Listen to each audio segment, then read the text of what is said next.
Bagaimana proses terjadinya kehamilan secara alamiah? Proses seleksi folikel sel telur terjadi pada haid hari kedua dan hari ketiga, di mana pada haid hari kedua itu dilakukan seleksi terhadap folikel-folikel yang ada pada indung telur, dipilih satu dari sekian banyak folikel sel telur untuk tumbuh dan berkembang menjadi ukuran matang. Pada manusia, konsepnya adalah monoovulasi, hanya satu sel telur saja yang akan terseleksi atau terpilih untuk tumbuh dan berkembang menjadi ukuran matang. Waktu yang diperlukan untuk tumbuh kembang folikel sel telur ini lebih kurang 2 minggu. Sehingga ovulasi secara rata-rata itu terjadi pada hari ke-14, walaupun ada variasi 2 sampai dengan 3 hari dari hari ke-14 ini. Tapi secara rata-rata itu terjadi lebih kurang pada haid hari ke-14. Maka selama tumbuh kembang folikel sel telur ini dari haid hari kedua sampai mencapai ukuran matang pada haid hari ke-14, itu folikel sel telur yang tumbuh dan berkembang tersebut akan memproduksi hormon estrogen. Hormon estrogen ini akan bertambah tinggi kadarnya seiring dengan pertambahan ukuran folikel sel telurnya. Maka estrogen ini akan dikirim ke endometrium atau selaput dinding rahim untuk memerintahkan dinding rahim menebal. Dinding rahim ini akan menebal seiring dengan peningkatan kadar atau konsentrasi hormon estrogennya. Setelah folikel sel telur ini mencapai ukuran matang, maka akan terjadi ovulasi atau pecahnya folikel sel telur ini. Dia akan melepaskan sel telur matang ini dan ditangkap oleh saluran tuba atau saluran telur.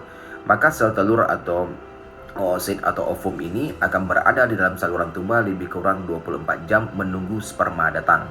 Ingat, usia sel telur tersebut hanya 24 jam saja. Kalau dalam jangka waktu 24 jam itu tidak ada sperma yang mendekati sel telur, maka hilang sudah kesempatan untuk hamil pada periode haid tersebut. Maka jika kita mengetahui kapan persisnya ovulasi, maka pasangan suami istri ini kita anjurkan untuk melakukan hubungan suami istri 1 hari sebelum ovulasi, pada hari ovulasi, dan 1 hari pasca ovulasi.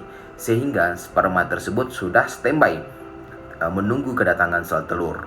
Maka pembuahan itu akan terjadi di dalam saluran tuba atau saluran telur. Ingat, sperma itu masuk melalui vagina. Lebih kurang 70 sampai dengan 80% sperma akan mengalami kematian di dalam vagina, karena di dalam vagina itu suasananya sangat asam karena adanya produksi asam laktat yang dihasilkan oleh kuman lactobacillus. Kuman lactobacillus adalah kuman normal yang berada di dalam vagina, sehingga yang bisa melewati vagina lebih kurang 15 sampai dengan 30% saja. Dan ketika memasuki saluran mulut rahim atau serviks, maka sperma juga akan mengalami kematian, sehingga hanya lebih kurang 5 sampai dengan 10% saja sperma yang berhasil melewati mulut rahim dan mencapai saluran tuba. Itulah pentingnya dibutuhkan jumlah dan kualitas sperma yang bagus untuk terjadi kehamilan alamiah. Tanpa sperma yang bagus, tanpa jumlah yang cukup, tanpa kualitas yang bagus, maka sperma akan berguguran seluruhnya di dalam vagina sehingga tidak ada yang mencapai saluran tuba. Dan kita juga harus tahu kapan persisnya pasangan suami istri ini harus berhubungan. Harus persis tahu kita kapan terjadinya ovulasi, karena usia sel telur hanya 24 jam saja. Salah kita menghitung masa ovulasi, salah kita memprediksi kapan terjadinya ovulasi, maka salah juga kita menyuruh pasangan suami istri ini untuk melakukan hubungan suami istri. Karena sel telur usianya hanya 24 jam saja. Sedangkan sperma yang telah melewati vagina masuk ke dalam rahim dan mencapai saluran tuba, sperma tersebut bisa bertahan antara 24 sampai dengan 72 jam. Jadi antara 1 hari sampai dengan 3 hari sperma itu masih hidup, terutama sperma yang membawa kromosom Y itu anak laki-laki itu hanya hidup 24 jam saja. Sedangkan sperma yang membawa kromosom X untuk anak perempuan itu bisa bertahan 2 sampai dengan 3 hari. Sehingga kita harus tahu persis kapan terjadinya ovulasi pada wanita tersebut. Itulah kunci terjadinya kehamilan secara alamiah. Pembuahan akan terjadi di saluran tuba, kemudian terjadilah embrio, dan embrio tersebut akan berjalan lebih kurang 5 sampai dengan 7 hari di dalam saluran tuba mencapai dinding rahim. Pada saat itu dinding rahim harus dalam keadaan normal atau dalam keadaan baik. Jika ada polip, jika ada miom di dinding rahim, itu akan mempengaruhi penempelan embrio di dalam dinding rahim. Jika dinding rahimnya bagus, normal, maka embrio tersebut akan menempel dalam dinding rahim, maka terjadilah kehamilan. Itulah proses alamiah terjadinya kehamilan.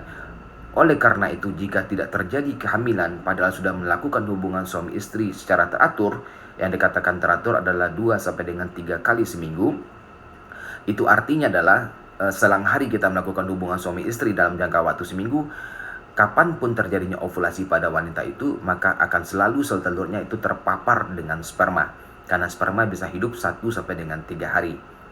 Dan jika 1 tahun pernikahan tidak juga terjadi kehamilan, berarti something wrong, terjadi sesuatu yang salah yang menyebabkan tidak terjadinya kehamilan. Maka kita harus melakukan investigasi terhadap saluran tuba, terhadap indung telur, terhadap sperma, dan penyakit-penyakit lain di organ reproduksi. Semoga bermanfaat.